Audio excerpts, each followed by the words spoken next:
Capturing great photos of your family can seem difficult, but in this video, we're going to look at some of the key settings and techniques that you can use to help you achieve this aim. One of the most crucial things in photographing anything is focus. You can focus the camera by half pressing the shutter button, or if your camera has an AF on button, holding this button down. There are some key settings which affect the autofocus, so let's have a look at them. The first important setting is autofocus mode. To change this, you can press the FN button, which brings up 12 options. One of these will be focus mode. AFS is single shot AF, and this is designed to use with still subjects, but we're going to select AFC. This is continuous AF and will be continuously updating the focus with a moving subject. The second key setting we are going to change is the focus area. This is how we tell the camera where on the screen to focus. There are many options here, but we are going to scroll down to the bottom option, which is tracking.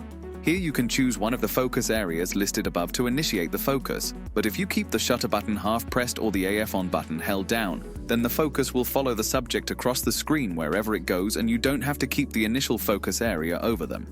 Let's select Tracking Center Fix. Now let's see how those settings work in practice. If we aim the camera at our subject with the focus point over them, the camera immediately focuses on the eye. If the person moves anywhere within the frame, the camera intelligently tracks them and keeps focus firmly on the face and eye. If you are trying to take pictures of children and they are very animated, it can be a good idea to put the camera into burst shooting to take multiple pictures when you hold the shutter button down. Taking many images means that you are more likely to capture that special moment. You can put the camera into burst mode through the drive mode settings. This can be found through the menu, but many cameras have a button assigned to it by default with this logo.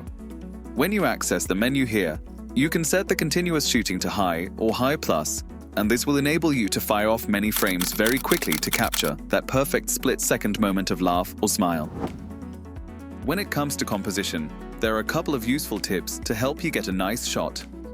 Firstly, it can be beneficial to make sure that you get the camera down to the level of the person you are shooting. If you are shooting down on someone, it can be detrimental to the photo. Getting down to their level, whether shooting a child or a family member sitting down, can be a lot more impactful and help to capture the emotion in the scene.